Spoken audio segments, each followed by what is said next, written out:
اعوذ باللہ من الشیطان اللعین الرجیم بسم اللہ الرحمن الرحیم۔ ناظرین السلام علیکم ورحمۃ اللہ وبرکاتہ۔ سحری ٹائم میں ماں یہاں اواں جو میزبان عاجز رحمت اللہ لاشاری، یقیناً اللہ تبارک و تعالی جی عظمت رحمت کرم فضل عنایت خاصا اج پان ڈہیں سحری کرے رہا آہیوں۔ ڈہیں سحری ہے اشرۂ رحمت پانجی پجاणी کے پہچی رہو ہے۔ ڈہ رمضان المبارک ایک اہڑو عظیم ڈہاڑو ہے جہیں عظیم ڈہاڑے جی مختلف تاریخ اسلام جا جڈیں اسیں ورق اتھلائیوں تھا، خبر پوے تھی تے ہی اوہو ڈہاڑو ہے جہیں ڈہاڑے تے اساں وہاں جے آقا رحمت للعالمین حبیب صلی اللہ تعالی علیہ وآلہ وسلم جن جی ذات بابرکات جن جہیں دین اسلام حق جے ہوکے سبب مکۃ المکرمہ کے چھڈے مدینۃ المنورہ وسایو ہو، ऐं वरी ही ॾह रमज़ान मुबारक उहो ॾींहुं आहे जेको मुंहिंजे मदीने जे अमीर सल्लल्लाहु अलैहि वसल्लम जन मदीने मंझां पंहिंजे जान निसार सहाबा सां गॾु मको पाक फ़तह करणु फ़रमायो ऐं महबूबन करीमन अलैहिस्सलातु वस्सलाम तां जान माल तन मन धन क़ुर्बान करण वारियूं जेकी बि शख़्सियतूं अज़ीम हस्तियूं हुयूं, ख़ासि करे मुझी मुराद उम्मुल मोमिनीन हज़रत बीबी खदीजतुल कुबरा रज़ी अल्लाह ताला अन्हा जहीं महबूबन करीमन अलैहिस्सलातु वस्सलाम तां पंहिंजो धन मन तन फ़िदा करे हिकु अहिड़ो अज़ीम मिसाल क़ाइमु कयो दुनिया जे औरतुनि जे लाइ त जेकॾहिं अॻियां हज़रत नबी नामदार सल्लल्लाहु ताला अलैहि वआलिहि वसल्लम जन जहिड़ो मुरसलनि जो सरदार इमामुल अंबिया वर आहे त उन्हीअ जे तइलीमात ते अमल कंदे संदन फ़रमान ते अमल कंदे दीन इस्लाम जे सरबुलंदी जे लाइ कीअं क़ुर्बानियूं ॾियणियूं आहिनि, भली मथां सिर ते अची वञे तकलीफ़ूं सहबियूं, पाण ते तकलीफ़ूं सहबियूं, पर दीन जे हवाले सां इस्लाम जे हवाले सां कंहिं बि क़िस्म जी का तकलीफ़ न सहबी। नाज़रीन, ॾह रमज़ान मुबारक उमूमन अॼुकल्ह सोशल मीडिया जो दौरु आहे। अव्हां बि ॾिसी रहिया हूंदा गुज़िरियल ॾिहाड़े खां वठी करे हिन ॾह रमज़ान मुबारक जे हवाले सां सोशल मीडिया ते बाबुल इस्लाम जे हवाले सां हिकिड़ो सिलसिलो आहे। ॾह रमज़ान मुबारक जहीं ते ग़ालिबन 91 हिजरी में मोहम्मद बिन कासिम सिंध में आयो हो ऐं सिंध खे बाबुल इस्लाम सॾियो वियो। हाणे इहा त आहे आम राय, बल्कि मां त ईअं चवां थो त असांजी सरज़मीन सिंध इस्लाम सां अॻु में ई आबाद थी चुकी हुई जो मुंहिंजे आका रहमत लिल आलमीन हबीब सल्लल्लाहु ताला अलैहि वालिहि वसल्लम जन पंहिंजी ज़ाहिरी ज़िंदगी में सहाबे किराम जो वफ़द मोकिलियो हो। तारीख़ यकूबी समेत मुख़्तलिफ़ किताबनि में उनजो ज़िक्र मिले थो ऐं उहे 5 सहाबी सगोरा जेके सरज़मीन सिंध न आया हुआ ऐं असांजे सरज़मीन सिंध जो नेरून कोट जंहिंखे हिन वक़्तु असीं हैदराबाद चऊं था, उन नेरून कोट में उहो 5 सहाबनि सगोरनि जो वफ़द पहुतो हो ऐं सहाबनि सगोरनि आका अलैहिस्सलातु वस्सलाम जो उहो पैगाम सिंध जे माण्हुनि खे ॾिनो ऐं उहे जन इस्लाम क़बूल कयो। उन इस्लाम क़बूल कंदड़ 9 मुस्लमाननि खे हुज़ूर जा 3 सहाबी रवायतुनि में अचे थो त मदीनतुल मुनव्वरा ॾांहुं हुज़ूर जी दरबार में वठी विया हुआ ऐं 2 सहाबी सगोरा जेके असांजे हिन सरज़मीन सिंध ते तरसी पिया हुआ, उन्हनि मंझां पके किले हैदराबाद में हज़रत राफ़े रज़ी अल्लाह ताला अन्हु जी मज़ार शरीफ़ अॼु बि मौजूदु आहे जेके उन तबलीगी सिलसिले में उन काफ़िले जा अमीर हुआ ऐं हिकिड़ो सहाबी जंहिं जी मज़ार शरीफ़ मकली जेको एशिया जो तमामु वॾे में वॾो क़ब्रिस्तान आहे, उन मकली वारे मुक़ाम में ॿिए सहाबी सगोरे जी मज़ार आहे। हूअं त सरज़मीन सिंध ते इस्लाम जो पैगाम खणी ईंदड़ 25 सहाबी सगोरा आहिनि जन जो पाण खे तारीख़ जे किताबनि में ज़िक्र मिले थो, पर ही ज़िमननि ॻाल्हि ज़हन में अची वई 10 रमज़ान मुबारक जे हवाले सां जेका मूं अव्हां खे कई आहे त असांजी सरज़मीन सिंध सदियुनि खां पैगम्बरनि पीरनि अल्लाह वारनि बुज़ुर्गनि दरवेशनि जी सरज़मीन रही आहे ऐं असांजी सरज़मीन सिंध ते इस्लाम हुज़ूर अलैहिस्सलातु वस्सलाम जे दौर में ई पहुची चुको हो। उन इस्लाम जे अंदरि अल्लाह तबारक व ताला असां खे रमज़ानुल मुबारक जा रोज़ा ॾिना। उन दीन इस्लाम जा जेके 5 रुकुन आहिनि उन्हनि रुकुननि मंझां ई असांजो अहम रुकुन जेको आहे रोज़ो, जेको असां हिन बाबरकत महीने रमज़ानुल मुबारक में रखंदा आहियूं। अॼु के प्रोग्राम में बेरोज़ मामूल जियां असां सां मुअज़्ज़िज़ मेहमान असां सां गॾु आहिनि, ख़ासि करे असांजा दीनी स्कॉलर मोहतरम व मुकरम जनाब हज़रत अल्लामा साईं मोहम्मद ताहिर ताहिरी साहिब जन असां सां गॾु आहिनि ऐं उन्हनि सां इल्मी तारीख़ी गुफ़्तगू कंदासीं अॼु के ॾिहाड़े जे हवाले सां, 10 रमज़ान मुबारक जे हवाले सां। उन जी भर में सना ख़्वां मौजूद आहिनि जेके सरकार दो आलम सल्लल्लाहु अलैहि वसल्लम जी शान में गुलहाए अक़ीदत पेश कंदा। मोहतरम जनाब डॉक्टर अताउर रहमान कासमी साहब असां सां गॾु आहिनि। उन जी भर में हिकु ॿियो सना ख़्वां मौजूद आहे मोहतरम शहीर अहमद अंसारी, उन खां सरकार जी सुहिणी सना ॿुधंदासीं। उन जी भर में वरी हिकु बहितरीन सना ख़्वां जनाब हसनैन रज़ा क़ादरी साहब मौजूद आहिनि। उन्हनि नात ख़्वाननि खां सरकार दो आलम सल्लल्लाहु अलैहि वसल्लम जन जूं सुहिणियूं नातूं ॿुधंदासीं। दिलि चाहे थी त 10 रमज़ान मुबारक आहे ऐं उन इल्मी तारीख़ी गुफ़्तगू खां अवल सरकार दो आलम सल्लल्लाहु अलैहि वसल्लम जी सुहिणी सना ॿुधूं। जनाब डॉक्टर अताउर रहमान कासमी साहब सरकार दो आलम सल्लल्लाहु अलैहि वसल्लम जी शान में असांखे गुलहाए अक़ीदत ॿुधायो। न तुम्हारा कोई जवाब है, न तुम्हारा कोई जवाब है, न तुम्हारी कोई मिसाल है कि तुम्ही हो रौनक़ दो जहां, कि तुम्ही हो रौनक़ दो जहां। ये तुम्हारा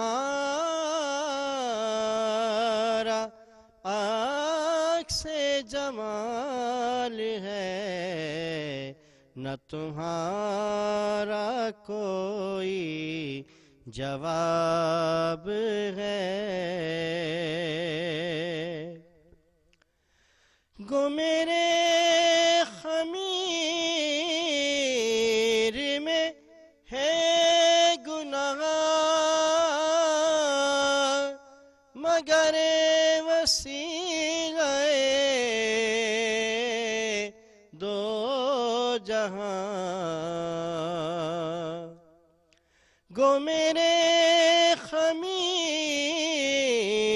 में है गुनाह, मगर वसीले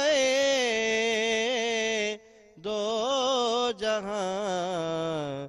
तेरी एक निगाह की बात है,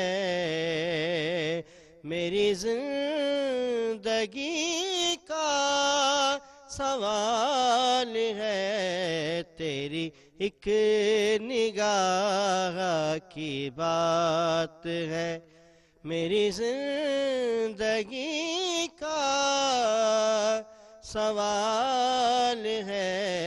न तुम्हारा कोई जवाब है। तेरे आस्ताने पे सर झुके जो उठाऊं तो भी न उठ सके। तेरे आस्ताने पे सर झुके जो उठाऊं तो भी न उठ सके। मेरी मुख्तसर सी है आरज़ू, मेरा मुख्तसर सा सवाल है। मेरी मुख्तसर सी है आरज़ू, मेरा मुख्तसर सा सवाल है। न तुम्हारा कोई जवाब है। तेरे آستاں پہ مروں مٹوں اسی خاک میں میری خاک ہو تیرے آستاں پہ مروں مٹوں اسی خاک میں میری خاک ہو یوں ہی خاتمہ ہو خدا کرے یہی آرزو ہلال ہے یوں ہی خاتمہ ہو خدا کرے یہی آرزو ہلال ہے نہ تمہارا کوئی جواب ہے سبحان اللہ ماشاء اللہ جناب ڈاکٹر عطاء الرحمن قاسمی صاحب تمام بہترین سرکار دو عالم نور مجسم صلی اللہ تعالی علیہ وآلہ وسلم جے شان میں نعت ٻدھائی ناظرین ڈہ رمضان المبارک ہے ऐं ڈہ رمضان المبارک تاریخی لحاظ سے تمام عظمتن وارو ॾिहाड़ो आहे ایک طرف ہی ॾींहुं باب الاسلام طور मल्हायो पियो वञे त ॿिए तरफ़ ही ॾिहाड़ो फ़तह मक्का जो आहे ऐं हिन ई रमज़ान मुबारक जे ही उहे ॾिहाड़ा आहिनि उहा तारीख़ आहे जो किन किताबनि में ईअं बि अचे थो त असां मोमिननि जी अम्मा सैयदा बीबी ख़दीजतुल कुबरा रज़ी अल्लाह ताला अन्हा जन जो विसाल बि आहे साईं अल्लामा मोहम्मद ताहिर ताहिरी साहब ही ॾिहाड़ो मुख़्तलिफ़ तारीख़ी हवालनि सां मुख़्तलिफ़ मौज़ूअनि ॾांहुं वञे पियो थो पर दिलि चाहे थी त ख़ुसूसी मौज़ू हुज़ूर आक़ाए दो जहां सल्लल्लाहु ताला अलैहि वआलिहि वसल्लम जन जी ज़ात जो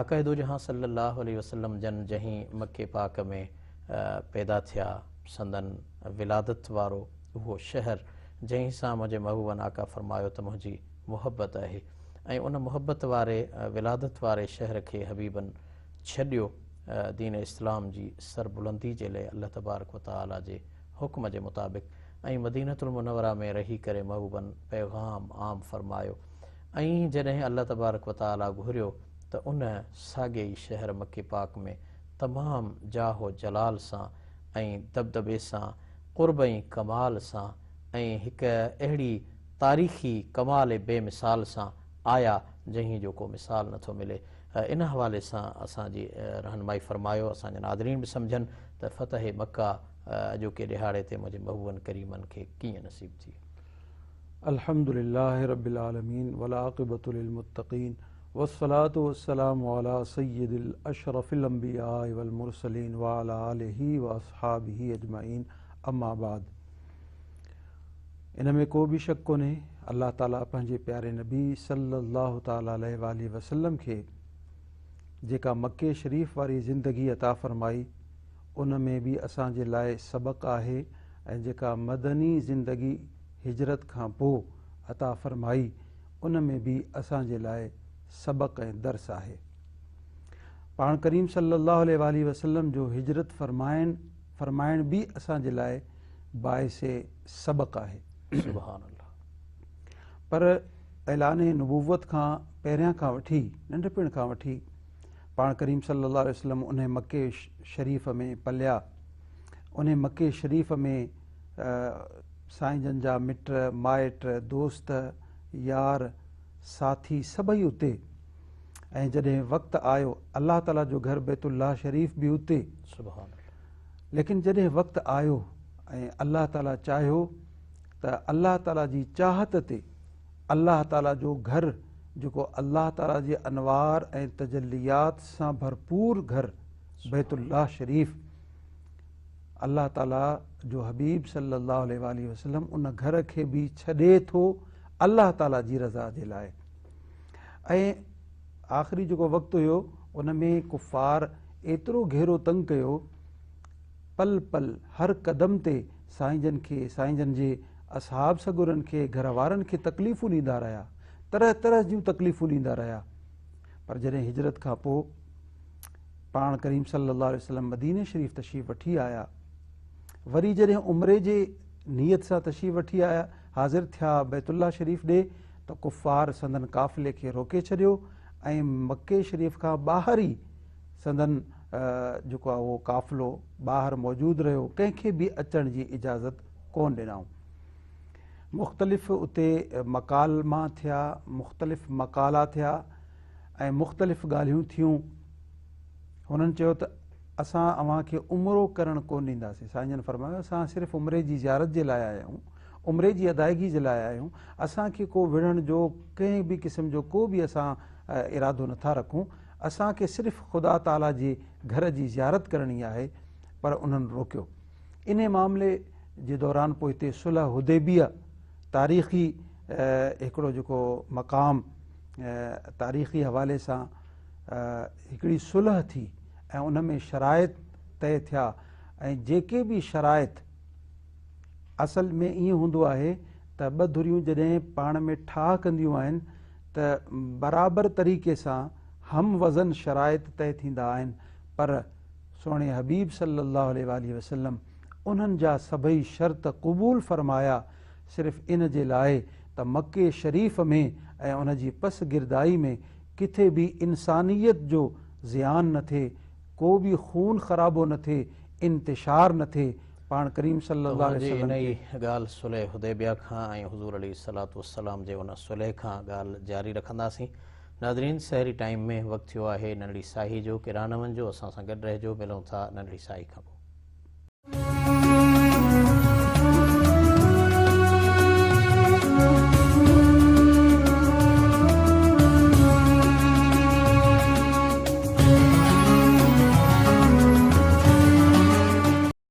वेलकम बैक नादरीन, हाज़िर आहियां आजिज़ रहमतुल्लाह अलैह शहरी हमारी मेज़बान। सहरी टाइम में हिकु भेरो वरी हाज़िर आहियूं ऐं यकीनन ज़िक्र हली रहियो आहे 10 रमज़ान मुबारक जे हवाले सां। साही खां पहिरियां साईं अल्लामा मोहम्मद ताहिर ताहिरी साहब अवां आक़ाए दो जहां सल्लल्लाहु अलैहि वसल्लम जन जो मदीनतुल मुनव्वरा मां उम्रे शरीफ़ जी अदायगी जे लाइ ज़िक्र करे रहिया हुआ। मक्कतुल मुकर्रमा में आया ऐं कुफ़ार मक्का रुकावटूं पैदा फ़रमायूं ऐं उन्हनि झलियो त असां उमिरो करणु न ॾींदासीं। ऐं उते यकीनन उहो सुलह थियो हो तारीख़ इस्लाम जो, जंहिं में कॾहिं कॾहिं ईअं थींदो आहे त ठाह न करण जे बावजूदि जॾहिं ठहणो ई आहे त पोइ कड़ा शर्त बि क़बूल करणा पवंदा आहिनि। इहो ज़िक्र अवां बयानु फ़रमायो। बिल्कुलु, पाण करीम सल्लल्लाहु अलैहि वसल्लम उहे जेके कड़ा शर्त जेको क़बूल कया ऐं उन्हनि जी पासदारी बि फ़रमाई ऐं उन जे मथां सहाबा किराम समेत कारबंद बि रहिया। लेकिन ज़ुल्म ऐं सितम जिते बि वधंदो हो या नज़र ईंदो हो, अल्लाह ताला जो हबीब परेशान थी वेंदो हुयो ऐं उन ज़ुल्म खे ख़तमु करण जे लाइ जिदोजहद फ़रमाईंदो हो। 2 कबीला हुया, बनु बकर ऐं बनु ख़ज़ाआ कबीलो। पाण में ॿिन्ही जी हुई दुश्मनी मके शरीफ़ में। उन्हनि ॿिन्ही जे विच में झेड़ो थियो ऐं झेड़े में जेके कुफ़ारे मक्का मुशरिकीन मक्का जा वॾा वॾा सरदार उहे बनु बकर जे तरफ़ां बाज़ रिवायतुनि जे मुताबिक़ पहलवान वॾा वॾा उहे मैदान में लही आया ऐं हुननि जे पारां विढ़ण लॻा बनु ख़ज़ा कबीले सां ऐं उन्हनि खे असलो बि ॾिनऊं, हुननि जी सपोर्ट बि कयूं, हर तरीक़े सां हुननि जी सहकार कयूं। बनु ख़ज़ा कबीले जा माण्हू उन्हनि अची पनाह वरिती बैतुल्लाह शरीफ़ में, उन्हनि अची बैतुल्लाह शरीफ़ में रतु वहायो ऐं उन्हनि जा माण्हू क़त्ल कया। बनु ख़ज़ा कबीलो अफ़सुरदा हुज़ूर पुरनूर सल्लल्लाहु ताला अलैहि वसल्लम जन जी ख़िदमत में हाज़िर थिया। माण्हू अर्ज़ु कयूं, या रसूल अल्लाह, असां सां हे ज़ुल्म आहे मके में, असांजे माण्हुनि पनाह वरिती आहे। हालांकि मके शरीफ़ में जेको बि पनाह वठंदो आहे उनखे अमन मिलंदो आहे, पर इन्हनि उते बि असांजे माण्हुनि खे न छॾियो ऐं क़त्ल कयो, खून वहायो, रतु वहायो। हुज़ूर अलैहिस्सलातु वस्सलाम जन पंहिंजे कासिद खे ख़त लिखी मोकिलियो ऐं 3 शर्तूं उन में तहरीर हुयूं पाण करीम सल्लल्लाहु अलैहि वसल्लम जन जे तरफ़ां।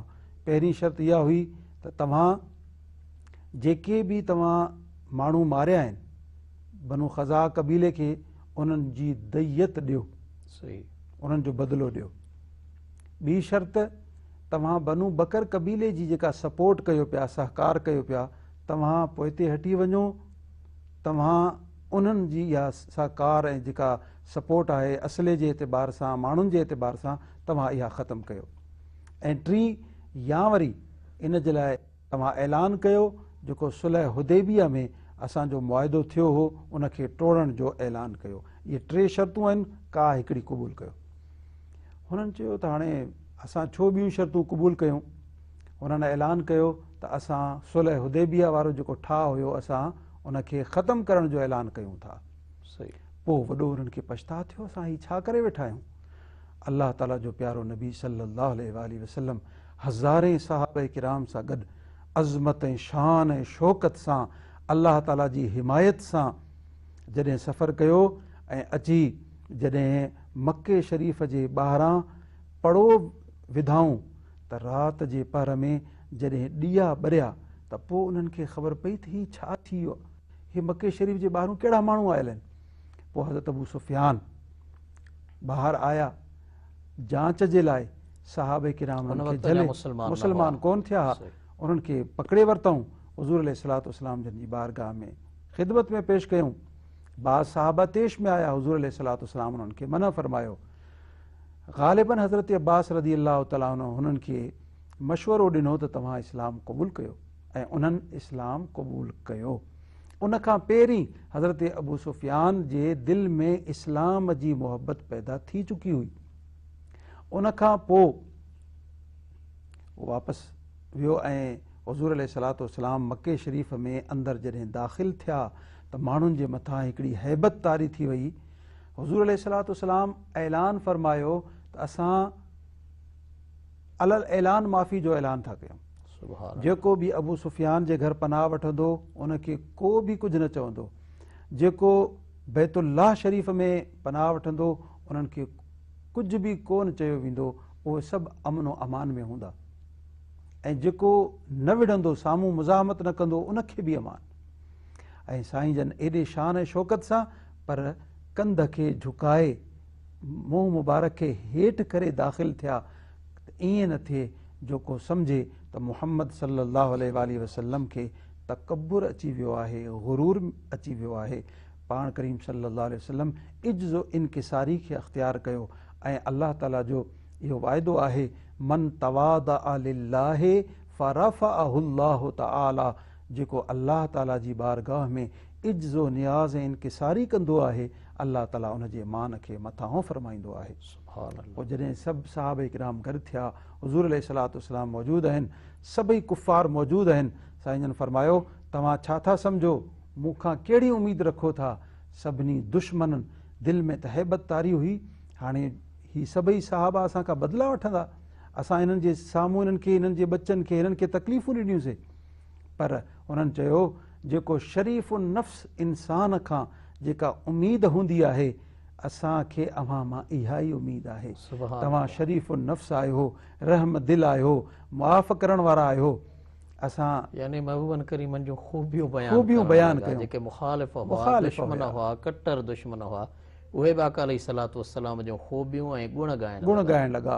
पाण करीम सल्लल्लाहु अलैहि वसल्लम इहो ऐलान फरमायो, ला तसरीब अलैकुमुल यौम, अॼु तव्हांजे मथां का बि सख़्ती कोन्हे, अल यौम अंतुम तुलक़ा, अॼु तव्हां आज़ाद आहियो। सुभान मके शरीफ़ में जेको ज़ुल्म सितम ऐं बरबरियत वारो कानून हुओ उहो ख़तमु थियो, ऐं रहमत वारो कानून अची लागू थियो, अमन ऐं अमान बहाल थियो। जेके मज़लूम जिन जे मथां ज़ुल्म ऐं सितम हुयो उहे सभई आज़ाद थी विया। ऐं इन ई मुहबत भरे ऐलान में कई माण्हू अची पाण करीम सल्लल्लाहु अलैहि वसल्लम जन जो कलमो पढ़ी दीन इस्लाम में दाख़िल थिया। पोइ साईं जन सफ़ा चोटी ते वञी तशरीफ़ फरमा थिया। सभई मायूं ऐं मर्द हुज़ूर अलैहिस्सलातु वस्सलाम जन जी बैत जे लाइ हाज़िर थिया ऐं साईं जन जी उन्हनि बैत कई। सुभान अल्लाह, सुभान अल्लाह। इन ॻाल्हि खां ई यकीनन पंहिंजे प्रोग्राम खे अॻिते वधाईंदासीं। नाज़रीन, असां सां असांजा बहितरीन सनाख़ा जनाब शहीर अहमद अंसारी मौजूदु आहिनि।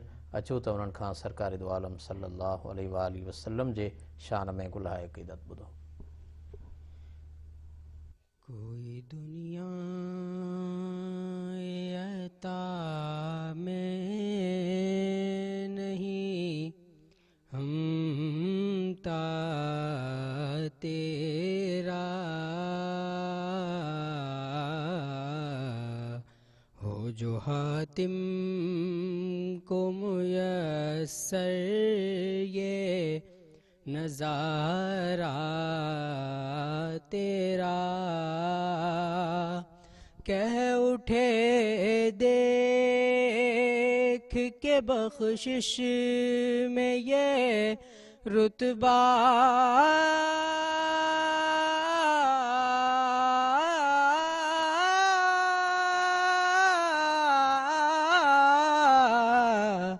تیرا واہ کیا جو دو کرم ہے شہ بطحا تیرا واہ کیا جو دو کرم ہے شہ بطحا تیرا نہیں سنتا ہی نہیں مانگنے والا تیرا نہیں سنتا ہی نہیں مانگنے والا تیرا نہیں سنتا ہی نہیں مانگنے والا وہ سمجھتے ہیں بولیاں سب کی وہی بھرتے ہیں جھولیاں سب کی آؤ بازار مصطفیٰ کو چلیں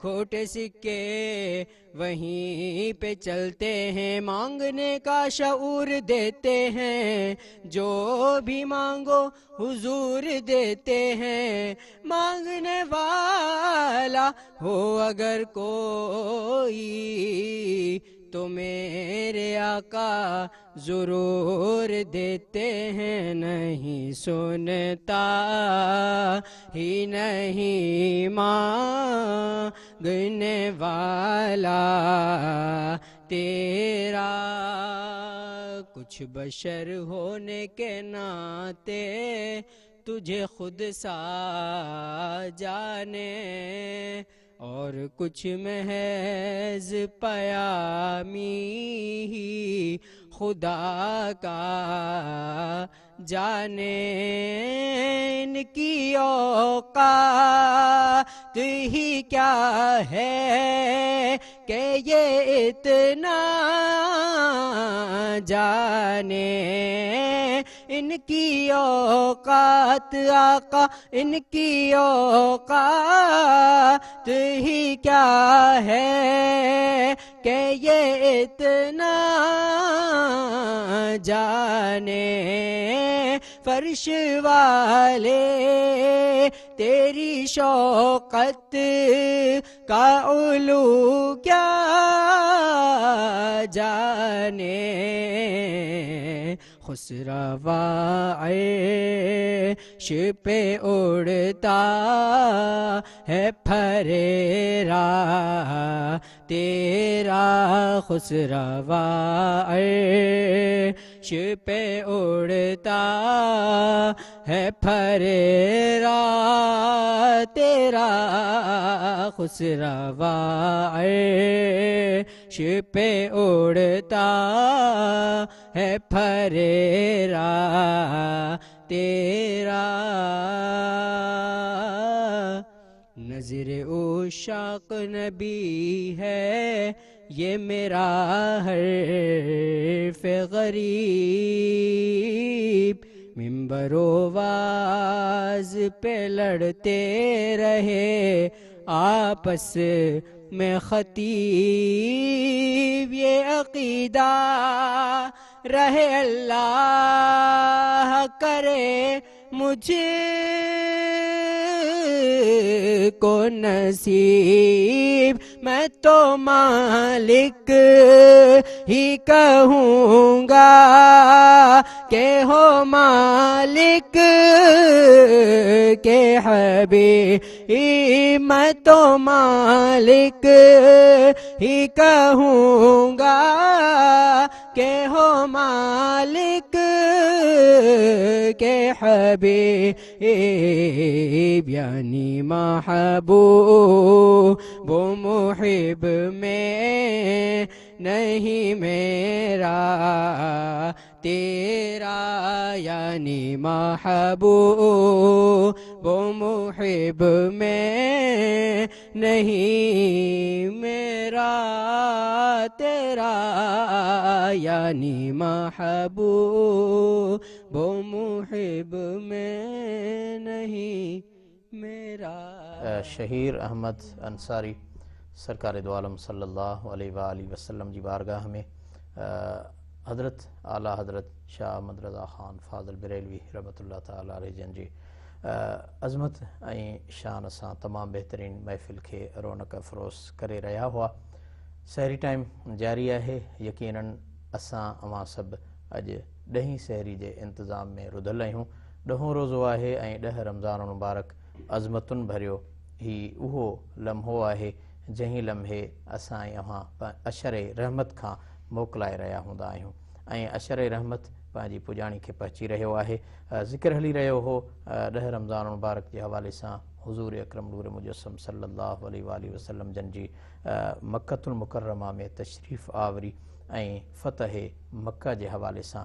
त यकीनन ही उहो अज़ीम ॾिहाड़ो आहे जॾहिं आक़ाए दो जहां सल्लल्लाहु ताला अलैहि वसल्लम जन पंहिंजे हज़ार ग़ालिबन 10,000 खां वधीक हुज़ूर जा सहाबी हुआ, ग़ुलाम जेके हुज़ूर अलैहिस्सलातु वस्सलाम जन सां गॾु हुआ ऐं मक्कतुल मुकर्रमा में महबूब दाख़िल थिया ऐं हुज़ूर जा सहाबी महबूबन करीमन जा आशिक़ दीवाना हुज़ूर जे मथां सलातो सलाम जी तवार करे रहिया हुआ। 10 रमज़ान मुबारक जे हवाले सां ॻाल्हि ॿोल जारी रहंदी। सहरी टाइम में वक़्तु थियो आहे नंढे वक़फ़े जो। केॾांहुं न वञो, असां सां गॾु रहिजो। मिलूं था साई खां पोइ।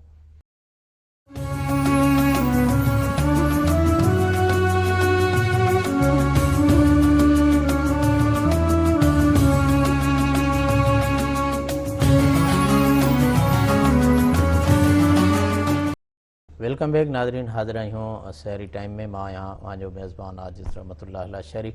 यकीनन सहरी टाइम में साई खां पहिरियां अवां 10 रमज़ान मुबारक जे हवाले सां अॼोके ॾींहं जूं अज़मतूं रिफ़ातूं ॿुधी रहिया हुआ। अॼु खां कई साल पहिरियां असां अव्हां जे आका, असां अव्हां जे रहनुमा, असां अव्हां जे हादी, असां अव्हां जे रहबर अल्लाह तबारक व तआला जे आख़िरी पैगम्बर हज़रत मुहम्मद मुस्तफ़ा अहमद मुजतबा सल्लल्लाहु ताला अलैहि वसल्लम जन मक्कतुल मुकरमा में दाख़िल थिया ऐं मके पाक खे फ़तह फ़रमायाऊं ऐं फ़तह मक्का यकीनन मुस्लमाननि जे लाइ इहा तमामु हिकु वॾी ख़ुशी हुई।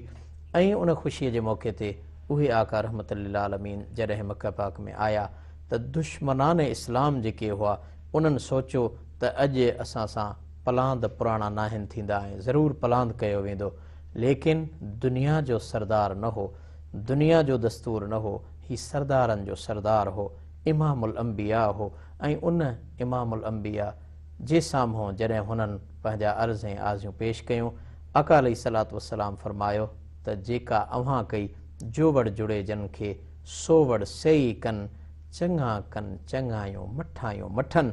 त यकीनन उन्हनि खे मठायूं ई पसंदि आयूं। रहमतुल लिल आलमीन हबीब फरमायो मुंहिंजो वड़ आहे चङाई करणु ऐं मां मुस्तफ़ा अव्हां सां इहा चङाई थो करियां जो अॼु अव्हां सभई मुंहिंजा कटा दुश्मन मुंहिंजे रूबरू आहियो, मुंहिंजे साम्हूं आहियो, पर मां मुस्तफ़ा अव्हां खे मयार बि नथो ॾियां, अव्हां खे बख़्शां थो। साईं अल्लामा मोहम्मद ताहिर ताहिरी साहिबु, इहा कहिड़ी न आका अलैहिस्सलातु वस्सलाम जी दीद दिलेरी आहे ऐं ॿिए खे बख़्शिश वारी अता जेका आहे इहो केॾो क़ुर्ब ऐं कमाल आहे।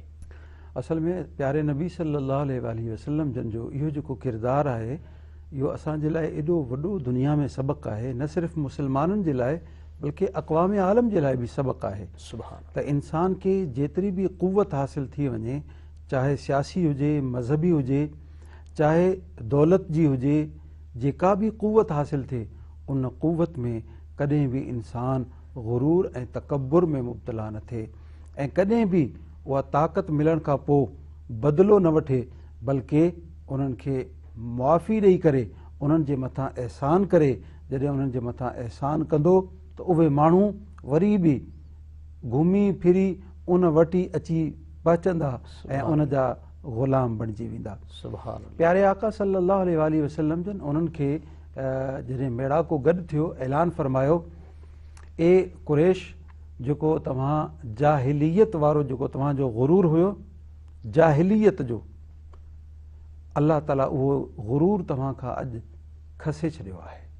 सुभान ऐं साईं जन इहो ऐलान फरमायो, अल्लाह ताला तव्हां ऐं असां सभिनी खे आदम अलैहिस्सलाम मां पैदा कयो आहे सुभान ऐं आदम अलैहिस्सलाम खे मिटीअ मां पैदा कयो आहे। सुभान गोया कि इहो बि दर्स हुयो, को केतिरो बि मुतकब्बिर छो न हुजे, उहो औलाद आदम जी ई रहंदी ऐं औलाद आदम औलाद मां बणी ऐं हज़रत आदम अलैहिस्सलाम खे अल्लाह ताला मिट्टी में ठाहियो ऐं असांखे वरी बि इन मिट्टीअ में मोटी हलणो ऐं वञणो आहे। सुभान अल्लाह। पाण करीम सल्लल्लाहु अलैहि वसल्लम मके शरीफ़ में अंदरि दाख़िल थिया ऐं क़ुरान मजीद जा वरी इहे क़ुरान मजीद जा इहे अल्फाज़ बि इस्तेमालु फरमाया सूरह हुजरात वारा, शुऊबन व क़बाइल लितआरफू, जेके क़बीला अल्लाह ताला ठाहिया आहिनि, ख़ानदान, इहे सिर्फ़ु सुञाणप जे लाइ आहिनि। सुभान अल्लाह। अल्लाह ताला जे नज़दीक मुअज़्ज़ज़ मुकरम उहो आहे जंहिंजी तक़वा परहेज़गारी घणी आहे।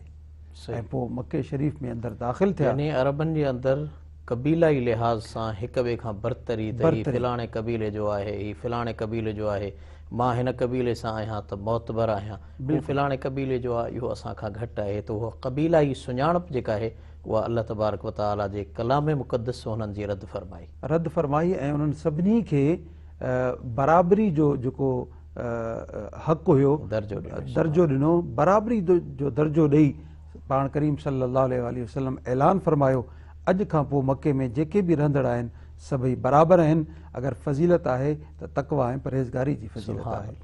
जॾहिं मके शरीफ़ में अंदरि दाख़िल थिया त 360 बुत जेके हथनि सां ठाहे मुशरिकीन रखिया हुया, उन्हनि में कुझु बुत नबियनि जा बि ठहियल हुया।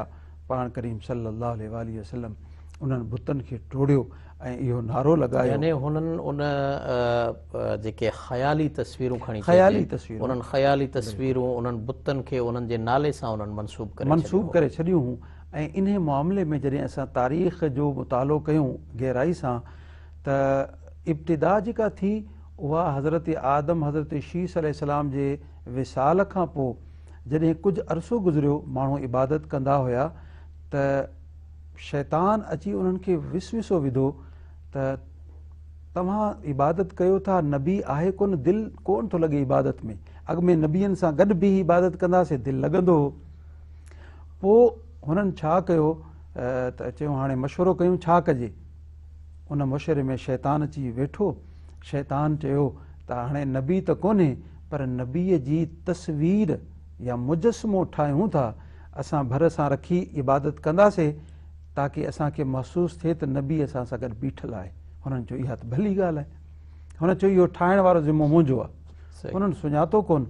पोइ नबीअ जो मुजस्मो हू बहू हज़रत आदम अलैहिस्सलाम जहिड़ो जेको ठाहे सघियो हू खणी अची इबादत गाह जे साम्हूं रखियो।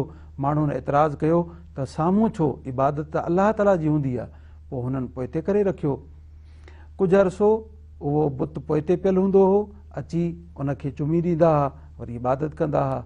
ॿी नस्ल आई, उहा चुमी निवड़ी ॾेई ॾींदा हुआ, वरी इबादत कंदा हुआ। हलंदे हलंदे अहिड़ी नस्ल आई, हुननि चयो बाबा इबादत त नबियनि जी हुई, असांजी कहिड़ी इबादत, ही नबी अलाह जी इबादत करे विया, हाणे असां हिननि खे सजदो करियूं था, असांजी इहा ई इबादत आहे।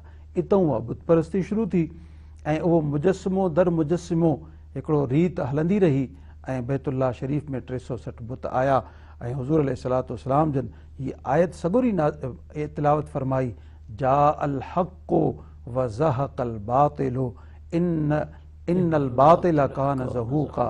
हक़ अची वियो, बातिल मिटिजी वियो ऐं बातिल खे मिटणो ई हुयो। ऐं सभई बुत ख़तमु करे छॾिया।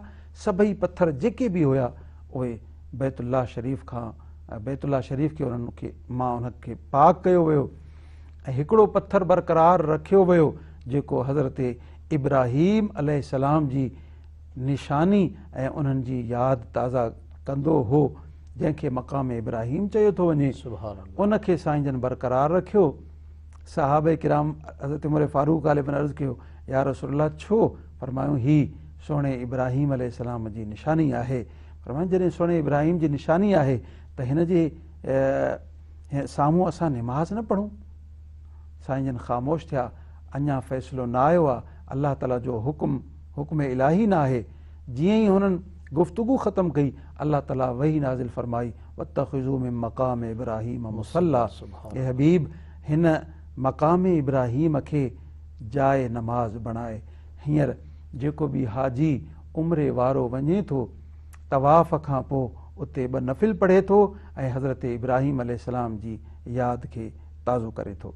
ऐं ही फ़तेह मक्का इस्लाम जी पहिरीं हिकिड़ी सियासी क़ुवत ठही, हिकिड़ी इस्लामी सल्तनत बणी, ऐं जेके बि उन वक़्तु अक़वाम आलम हुया उन्हनि खे हिकिड़ो मैसेज वियो, पॉज़िटिव मैसेज वियो त मुहम्मद सल्लल्लाहु अलैहि वसल्लम हिकिड़ी हैसियत रखे थो, क़ुवत ऐं ताक़त रखे थो। ऐं उन वक़्तु जीअं अवां ॻाल्हि कई, साईं जन कंहिंखां बदिलो न वरितो, सभिनी खे अलल ऐलान माफ़ी। जेके कुरैश मक्का, मुशरिकीन मक्का, हिजरत खां पोइ जेके माण्हू हिजरत करे विया, उन्हनि जी प्रॉपर्टी ते कब्ज़ो कयो, उन्हनि जे माल ते कब्ज़ो कयो, साईं जन उहो माल बि उन्हनि खां वापसि न वरितो, उहो बि बख़्श कराए छॾियो। उहो बि बख़्श, उहो तव्हांजो आहे। असां असल माल जे लाइ आया ई न हुयासीं। ऐं असांजा कुझु ख़ासि दोस्त, मां पैगाम ॾियणु चाहियां थो, अक्सर इहे ॻाल्हियूं ॿुधण में ईंदियूं आहिनि त इस्लाम जेको आहे उहो लालच जे लाइ ऐं कब्ज़े जे लाइ ऐं माल ऐं दौलत जे लाइ मुख़्तलिफ़ अदवार में इहे कमु कया। इस्लाम खे माल ऐं दौलत जी ज़रूरत न आहे। सोणे मुहम्मद करीम सिर्फ़ु ऐं सिर्फ़ु अल्लाह ताला जी सरज़मीन ते अल्लाह ताला जी हाकमियत खे नाफ़िज़ करणु पिए चाहियो, ऐं इहो ई इल्म ऐं अक़ुल जी तक़ाज़ा आहे जेका सोणे नबी करीम सल्लल्लाहु अलैहि वसल्लम मुकम्मल फरमाई। सुभान अल्लाह, यकीनन तमामु बहितरीन शानदार ॻाल्हि ॿोल हली रही आहे। नादरीन, असां सां सना खां गॾु आहिनि हसनैन रज़ा क़ादरी। हसनैन रज़ा क़ादरी खां सरकार दो आलम सल्लल्लाहु अलैहि वसल्लम जी नात ॿुधूं था। जी अल्लाह नबीना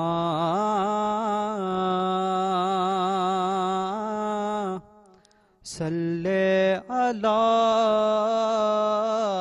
मुहम्मदिन सल्ले अला नबीना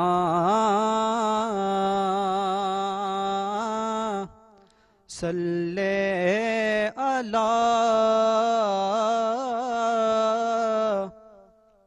मुहम्मदिन।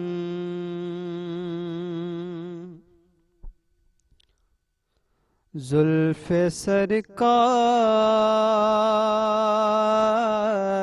से जब चेहरा निकलता होगा, जुल्फ़े सरकार से जब चेहरा निकलता होगा, फिर भला कैसे कोई चांद को तकता होगा। जुल्फ़े सरकार से जब चेहरा निकलता होगा,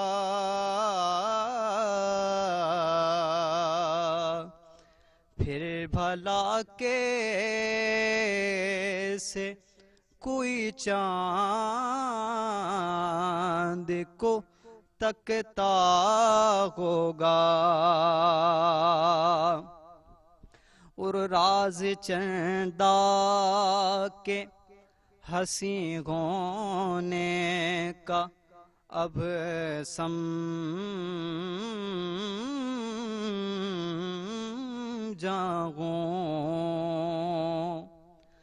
راز چندا کے ہنسی ہونے کا اب سمجھاؤں،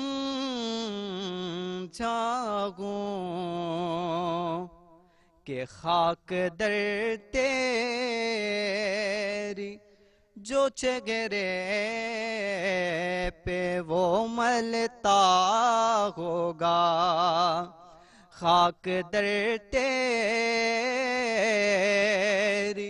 جو چہرے پہ وہ ملتا ہوگا، اور کتنی خوش بخت ہیں طیبہ کی وہ گلیاں دیکھو، کتنی خوش بخت ہیں طیبہ کی وہ گلیاں دیکھو، جن سے محبوب وہ بن ٹھن کے نکلتا ہوگا، جن سے محبوب وہ بن ٹھن کے نکلتا ہوگا، اور اے غلیباں تو بتا تو نے تو دیکھا ہوگا، اے غلیباں تو بتا تو نے تو دیکھا ہوگا، کس طرح تجھ سے میرا محبوب لپٹتا ہوگا، کس طرح تجھ سے میرا محبوب لپٹتا ہوگا، زلف سرکار سے جب چہرہ نکلتا ہوگا، اور پھر بھلا کیسے کوئی چاند کو تکتا ہوگا۔ سبحان اللہ، ماشاءاللہ۔ حسنین رضا قادری یقیناً سرکار دو عالم نور مجسم صلی اللہ تعالی علیہ وآلہ وسلم جے تمام بہترین انداز سے ثنا بدائی۔ ناظرین، عظمت رمضان سحری ٹائم جاری ہے، وقت ہوا ہے ننڈی ساہی جو کہ ران ونجو اساں سان گڈ رہجو، ملوں تھا ساہی کھاں پو۔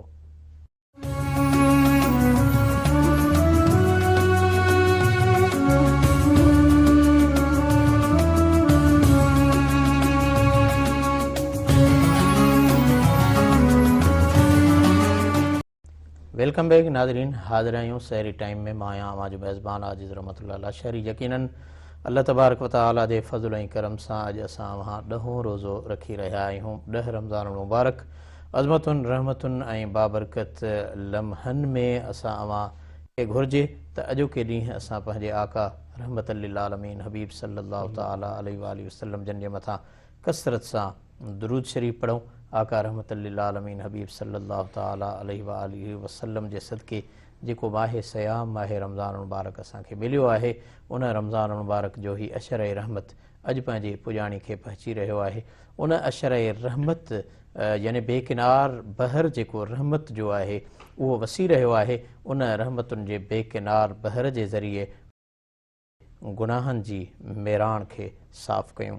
अल्लामा साईं मोहम्मद ताहिर ताहिरी साहब यकीनन रमज़ान मुबारक अज़मतुन रहमतुन रिफ़तुन जो ॾिहाड़ो आहे। अक़ाइदो जहां सल्लल्लाहु अलैहि वालि वसल्लम जंहिं शान मान सां मक्कतुल मुकर्रमा में दाख़िल थिया ऐं अव्हां 360 बुतनि जो तज़किरो फ़रमायो त मूं हिकिड़े किताब में पढ़ियो त उहे बुत जॾहिं आका रहमत लिल आलमीन हबीब सल्लल्लाहु अलैहि वालि वसल्लम जन पाण टोड़िया पए त हिकिड़ो जेको ट्रामे जो तमामु ॻरो बुत हो ऐं उहो काबे जी छित में लटकियल हो, टंगियल हो। आका अलैहिस्सलातु वस्सलाम जन जी ज़ाते बाबरकात सां हज़रत मौला अली शेर जली हक़ जा वली हैदर करार गॾु हुआ ऐं जॾहिं उहो मथे वारो ॿिया बुत टुटी विया पर उन खे टोड़णो हो, मुंहिंजे आका रहमत लिल आलमीन हबीब फरमायो त सोना अली मां मुस्तफ़ा वेहां थो ऐं तूं मुंहिंजे कुल्हनि ते चढ़ी इन बुत खे हेठि केरा। सुभान अल्लाह। त इहो तज़किरो जेकॾहिं अव्हां पंहिंजे मोहबत भरियल लफ़्ज़नि में ॿुधाईंदा त उन बुत खे शेर ख़ुदा कीअं टोड़नि था? बिल्कुलु इहो हिकिड़ो वॾो शान ऐं एज़ाज़ आहे हज़रत अलीउल मुर्तज़ा शेर ख़ुदा रज़ी अल्लाह ताला अन्हो जी ज़ात खे त पाण करीम सल्लल्लाहु अलैहि वसल्लम जन जी ज़ात बाबरकात जे मथां सवारी करे सवार थी ऐं उन बुत खे टोड़नि था ऐं उन जो ख़ात्मो कनि था। दरअसल हज़रत अलीउल मुर्तज़ा शेर ख़ुदा रज़ी अल्लाह ताला अन्हो खे इहो एज़ाज़ बि ॾियणो हो ऐं उन बुत जो ख़ात्मो बि करिणो हुयो ऐं इहो मैसेज बि दुनिया ताईं पहुचाइणो हुयो त अलीउल मुर्तज़ा शेर ख़ुदा जी उहा अज़मत आहे, उहा रिफ़त आहे जो अल्लाह ताला जे प्यारे पैगम्बर मुहम्मदुर रसूलुल्लाह सल्लल्लाहु अलैहि वसल्लम जे कुल्हनि मुबारकनि ते चढ़ण जो एज़ाज़ जंहिं ज़ात खे मिले थो उहा अलीउल मुर्तज़ा शेर ख़ुदा रज़ी अल्लाह ताला अन्हो जी ज़ात आहे। ऐं अहिड़ी रीति वरी हज़रत अलीउल मुर्तज़ा रज़ी अल्लाह अन्हो ताईं इहा महिरबानी बरक़रार नथी रहे बल्कि संदन जा जेके ॿचड़ा आहिनि, जेका औलाद मुबारक आहे, उन्हनि ताईं बि इहो फैज़ मुंतक़िल थिए थो। अल्लाह जो हबीब जॾहिं सजदे में वञे थो त संदन जेके ॾोहिटा सईदना इमाम हसन मुजतबा सईदना इमाम हुसैन रज़ी अल्लाह ताला अन्हो पुठी मुबारक ते सवारी कनि था ऐं वरी कॾहिं मदीने जी घिटियुनि में अल्लाह जो हबीब हले थो, घुमे थो ऐं कुल्हनि ते इमाम हसन मुजतबा ऐं इमाम हुसैन रज़ी अल्लाह ताला अन्हो सवार आहिनि। ही उहे कुल्हा मुबारक आहिनि जंहिंजे मथां कॾहिं उन्हनि जो बाबो अलीउल मुर्तज़ा सवार आहे, कॾहिं उन्हनि जी औलाद हसनैन करीमैन रज़ी अल्लाह ताला अन्हुमा सवार आहिनि। सुभान अल्लाह। तव्हां जीअं हसनैन करीमैन जो ज़िक्र फ़रमायो, मदहनामा सिंध अल्लामा मोहम्मद इदरीस डायरी साहब जन तर्जुमो कयो आहे मखतूम मोहम्मद हाशिम ठटवी जो किताब असल में अरबी में लिखियल आहे। उन में मूं इहो वाक़ियो पढ़ियो त हिकु भेरे हज़रत इमाम हसन मुजतबा हुज़ूर अली सलातु वसलाम जी दरबार में अर्ज़ु कयो त नाना अॼु ख़ुशीअ जो ॾिहाड़ो आहे, मुंहिंजी दिलि चाहे थी त मूंखे सवारी मिले। आका अलैहिस्सलातु वस्सलाम जन फरमायो त जी बचा तोखे सवारी अॼु अहिड़ी थो ॾियां जहिड़ी सवारी काइनात में कंहिंखे न मिली आहे।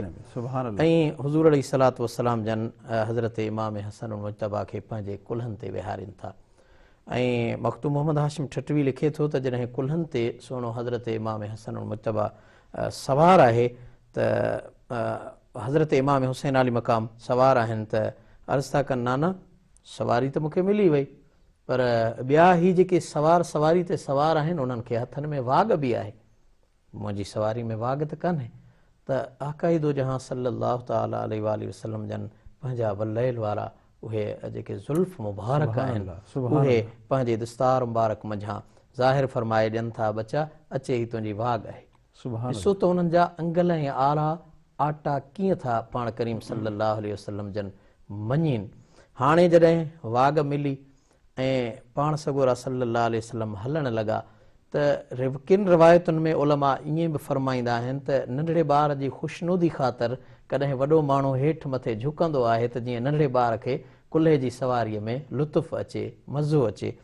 त वरी हज़रत इमाम हुसैन अली मक़ाम रज़ी अल्लाह ताला अन्हु जन अर्ज़ु कयो त नाना हू ॿियनि जूं सवारियूं मां ॾिसंदो आहियां त आवाज़ु कंदियूं आहिनि ऐं जेकॾहिं असीं दुनिया में सवारियुनि जो मिसाल वठूं त उठ पंहिंजे हिसाब सां बबकियूं ॾींदो आहे ऐं घोड़ो हिणकार कंदो आहे, त غالباً حضرت امام علی مقام به उहो ई राज़ ज़ाहिर करण पे फरमायो नाना मुंहिंजी सवारी आवाज़ त कोन थी करे त महबूबन करीमन फरमायो बचा तुंहिंजी सवारी आवाज़ कंदी पर सवारी जॾहिं आवाज़ करे मां जेके लफ़्ज़ चवां उन्हनि जे पुठियां तूं आमीन आमीन चवंदो अचिजे सुभान अल्लाह त आका दो जहां सल्लल्लाहु अलैहि वसल्लम जन जॾहिं इमाम अली मक़ाम खे कुल्हनि ते खणी ऐं हलंदा बि रहनि था मदीने जे घिटियुनि में ऐं महबूबन करीमन असां वां गुनहगार उम्मत जे लाइ मखदूम हाशिम ठठवी लिखियो आहे त दुआ घुरनि था उम्मत जी बख़्शिश जी दुआ घुरनि था ऐं हज़रत इमाम अली मक़ाम हज़रत इमाम हुसैन अलैहिस्सलाम आमीन आमीन चवंदा पिया आया सुभान अल्लाह मखदूम साहब लिखे थो त जॾहिं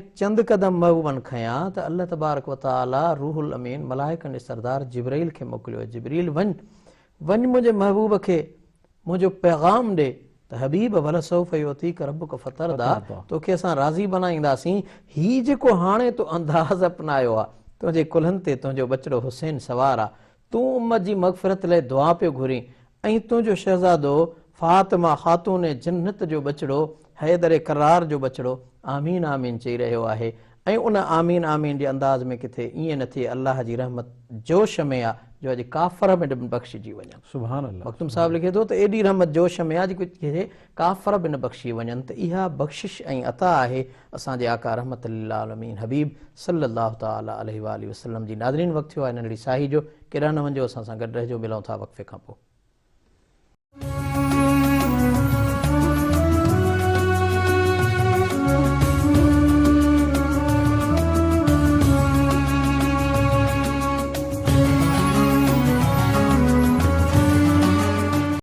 वेलकम बैक नाज़रीन हाज़िर आहियूं अज़मत रमज़ान जे सुहिणी सहरी टाइम में ऐं ही सहरी टाइम जंहिं में असां अल्लाह तबारक व तआला जो ज़िक्र करे रहिया आहियूं 10 रमज़ान मुबारक जो ज़िक्र हली रहियो आहे साईं अल्लामा मोहम्मद ताहिर ताहिरी साहिब जन असांजी रहनुमाई फरमाइनि पिया आका अलैहिस्सलातु वस्सलाम जी अज़मत ऐं शान जो ज़िक्र हली रहियो आहे हिन वक़्तु हलूं था सरकारी दो आलम सल्लल्लाहु अलैहि वसल्लम जे शान में गुलाए अक़ीदत ॾांहुं ऐं जनाब डॉक्टर अताउर रहमान कासमी साहब असां सां गॾु आहिनि मां खेनि गुज़ारिश करियां थो त सरकार जी सुहिणी सना ॿुधाइनि जनाब डॉक्टर अताउर रहमान कासमी साहब माइक ले या मुहम्मद निगाहे करम कीजिए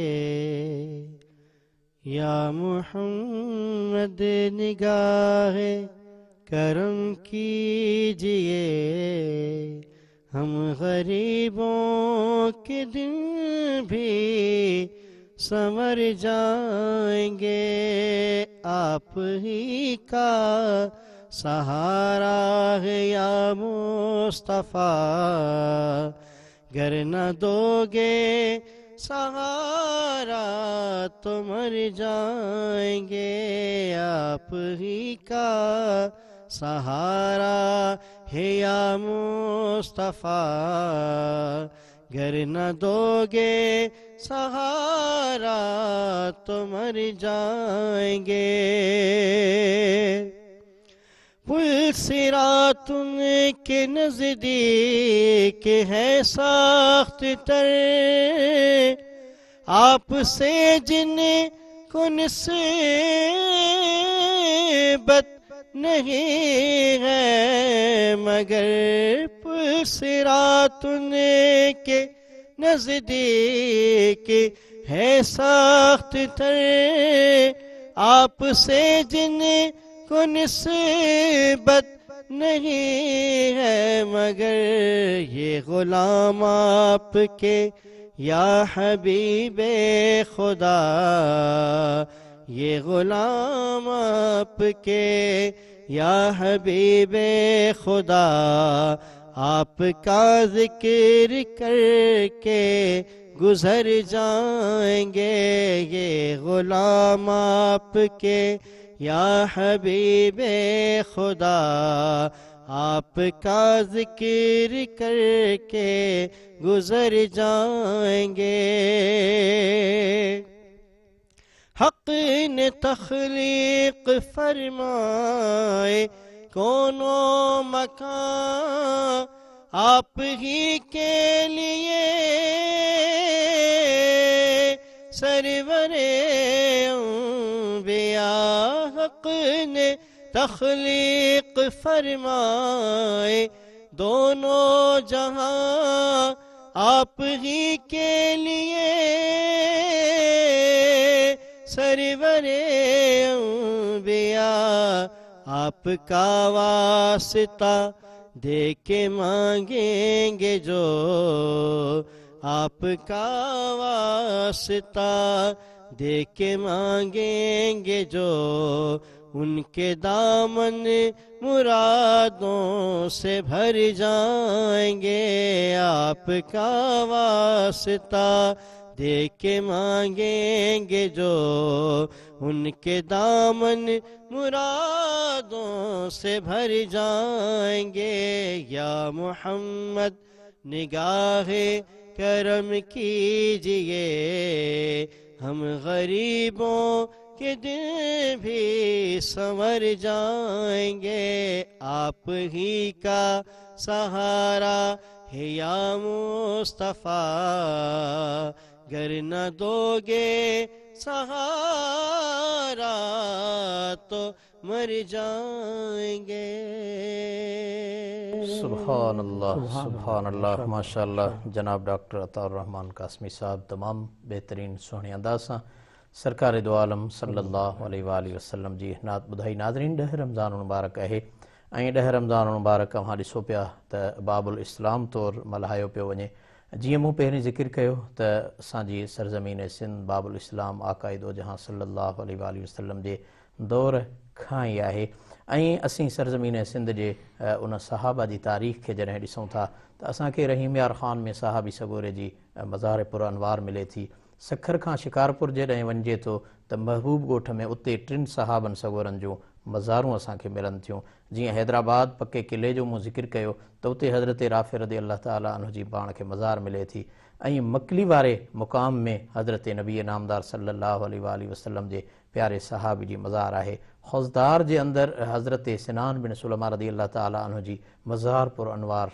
मौजूदु आहे त असांजी सरज़मीन सिंध सहाबे किराम जी मज़ारुनि सां आबाद आहे ऐं इहो इन ॻाल्हि जो चिटो दलील आहे त उन 91 हिजरी जॾहिं मोहम्मद बिन कासिम सिंध में आयो हो इन खां अॻु में सोने करीम सल्लल्लाहु अलैहि वसल्लम जा सहाबी सगोरा सरज़मीन सिंध ते पहुची चुका हुआ ऐं मखतूम अब्दुर्रहमान ठठवी पंहिंजे किताब करीम थे सिंध सुकार में लिखे थो त मीरनि वारो मुक़ाम जेको हैदराबाद में मौजूदु आहे उन में बि सहाबी सगोरनि जूं मज़ारूं मौजूदु आहिनि पर मरूफ़ न आहिनि त इन मज़ा असांखे अंदाज़ो लॻे थो त असांजी सरज़मीन केॾी ख़ुशकिस्मत आहे जेका अल्लाह तबारक व तआला जे महबूब नबी नामदार सल्लल्लाहु अलैहि वसल्लम जे सहाबनि सगोरनि जे क़दमनि सां क़दम बोसी सां त आबाद आहे पर अॼु असांजी सरज़मीन सिंध ते उन्हनि सहाबी सगोरनि जूं मज़ारूं आहिनि सहाबा सां गॾु औलिया सूफ़िया बुज़ुर्गान दीन मौजूदु आहिनि साईं अल्लामा मोहम्मद ताहिर ताहिरी साहिबु ॾह रमज़ान मुबारक जे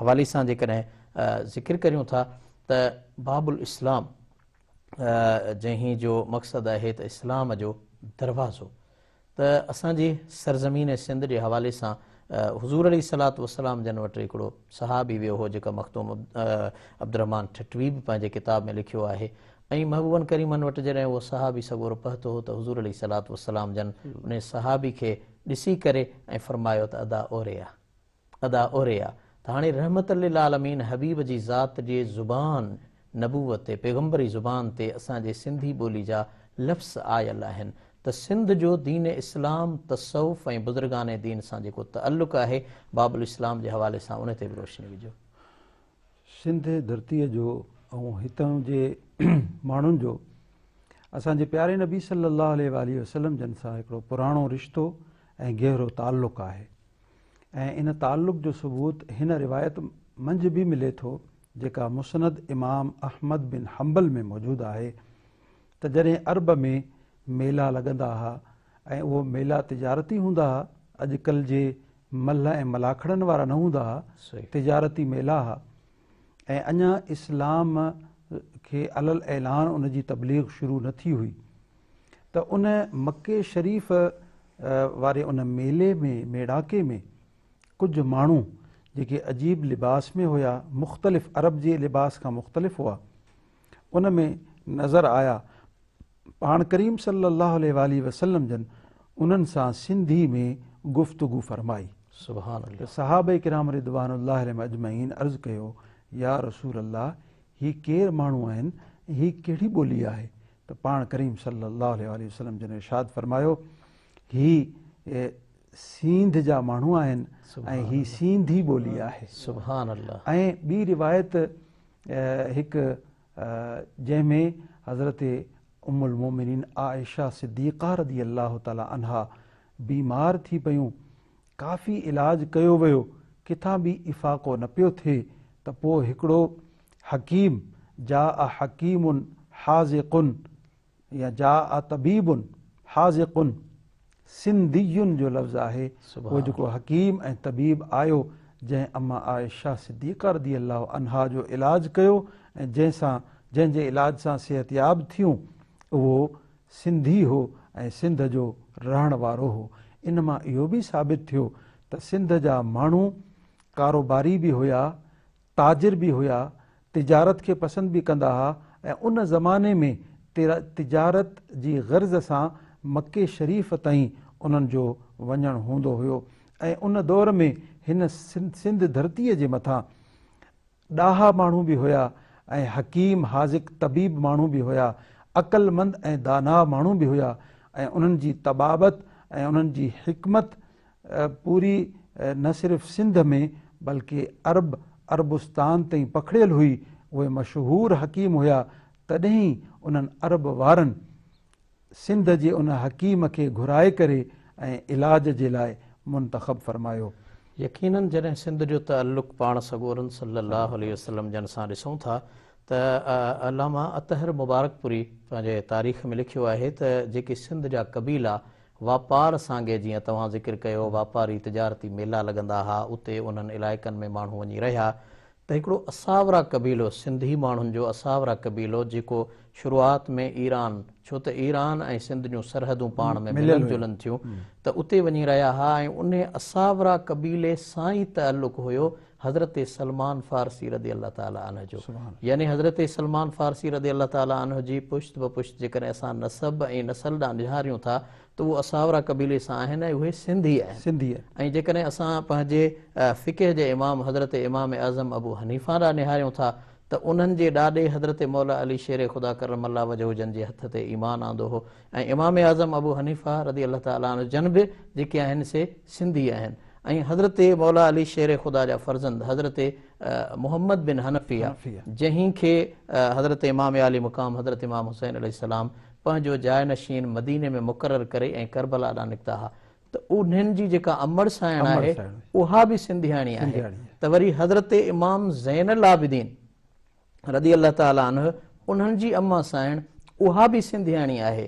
ऐं हज़रत मौला काइनात हज़रत मौला अली शेर ख़ुदा जे हुकुमरानीअ में बसरा जे ख़ज़ाने जा जेके मुहाफ़िज़ हुआ जिन जो तइदाद 7 में अचे थो, तारीख़ में मुख़्तलिफ़ किताब पढ़िया आहिनि त 7 में उन बसरा वारे ख़ज़ाने जा मुहाफ़िज़ सिंधी हुआ, सिंध जा माण्हू हुआ ऐं उन्हनि पंहिंजो सिर त ॾिनो पर इमाम आली मक़ाम जे उन ड्यूटी हज़रत मौला अली शेर ख़ुदा जेका उन्हनि जी ड्यूटी रखी हुई उन में कोताही न कयूं। त जीअं तव्हां ज़िक्र करे विया त काली कमली जन खे सॾियूं था, हालबन उहो बि आका अलैहिस्सलातु वस्सलाम सिंध जो अजरकी ओढ़ियो हुयो। ऐं उन सां गॾोगॾु हुज़ूर अलैहिस्सलातु वस्सलाम जन जे ज़िंदगी मुतालिक़ मूं पढ़ियो त पाण सगोरन असांजे हिन सिंधू दरियाह जी मच्छी खाधी आहे ऐं तोहफ़े तौर उहा मच्छी पाण सगोरन सल्लल्लाहु अलैहि वसल्लम जन वटि पहुती। सिंध जा काफ़ी अहिड़ा तोहफ़ा तहाइफ़ हुआ जंहिं में तरार जो ज़िक्र अचे थो ऐं हदीसुनि में ऐं अरब जे शाइरनि सहाब जे शाइरीअ में बि असांखे उन सिंध जे तरार जो ज़िक्र मिले थो। त इहो हिकिड़ो अहिड़ो ताल्लुक़ आहे, गहरो ताल्लुक़ आहे जे अॼु बाबुल इस्लाम तौरु असीं 10 रमज़ान मुबारक खे मल्हायूं था त इहा असांजी ख़ुशकिस्मती आहे त असांजो डायरेक्ट बराए रास्त सौ सिधो ताल्लुक़ आका अलैहिस्सलातु वस्सलाम जी ज़ाते बाबरकात सां हुयो। त यकीनन इन ते पंहिंजी ॻाल्हि ॿोल जारी रहंदी। नाज़रीन, वक़्तु थियो आहे नंढड़ी साही जो। अज़मत रमज़ान जूं ॻाल्हियूं हली रहियूं आहिनि। सहरी टाइम में मिलूं था नंढड़े वक़फ़े खां पोइ।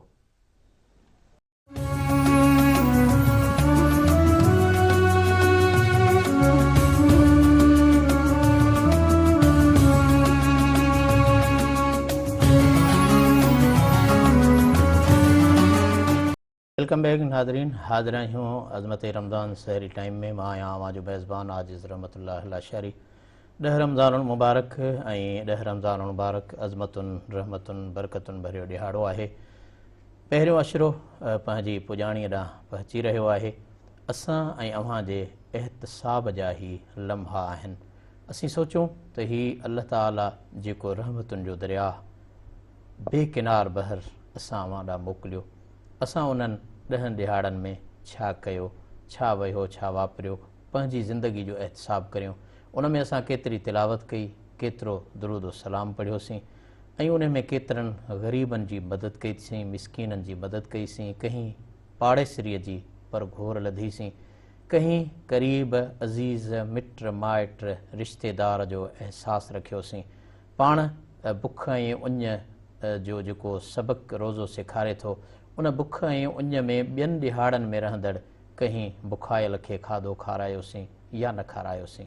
हीउ रहमतुनि भरियो अशरो पंहिंजी पुॼाणी खे पहुचे थो. इन्हनि सभिनी ॻाल्हियुनि जो पाण खे एहतिसाब करिणो आहे ऐं सोचणो आहे त जेकॾहिं असां खां के कमियूं कोताहियूं थियूं आहिनि त अॼोके ॾींहं में उहे कमियूं कोताहियूं पूरियूं करियूं ऐं अल्लाह ताला जी रहमत सां मालामाल थियूं. ला तक़नतू मिन रहमतिल्लाह इन्नल्लाह यग़फिरु ज़ुनूब जमीआ इन्नहु हुवल गफ़ूरुर रहीम.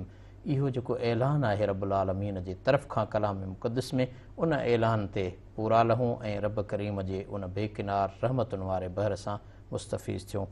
ब्रेक खां पोइ असांखे जॉइन कयो आहे सरज़मीन सिंध वादी मेहरान जे तमामु बहितरीन सनाख़्वाननि जनाब नादर अली अबड़ो ताहिरी साहब ऐं जनाब हाफ़िज़ ग़ुलाम क़ादिर ओठो साहब. अव्हां खे भलीकार. यकीनन नाज़रीन, 10 रमज़ान मुबारक आहे, 10हों रोज़ो आहे ऐं असांजा सुहिणा सनाख़्वान असां सां गॾु आहिनि. अव्हां बि दस्तरख़्वान सजाए चुका आहियो, दस्तरख़्वान ते मौजूदु आहियो. अचो त उन जिस्मानी ख़ुराक सां गॾोगॾु रूहानी ख़ुराक हासिल करियूं. सरकार दो आलम सल्लल्लाहु अलैहि वसल्लम जी सुहिणी सना जा मिठड़ा बोल जनाब नादर अली अबड़ो ताहिरी साहब ऐं जनाब हाफ़िज़ ग़ुलाम क़ादिर ओठो साहब पेश कंदा. सुभान अल्लाह.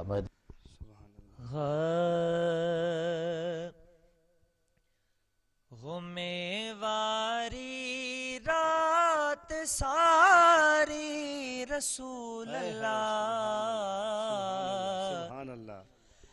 मैं वारी रात सारी रसूल अल्लाह, अजवा धाया निवे हजरत दे घर. सुभान अल्लाह, सुभान अल्लाह. रल मिल गावो निवे सैयद दे घर.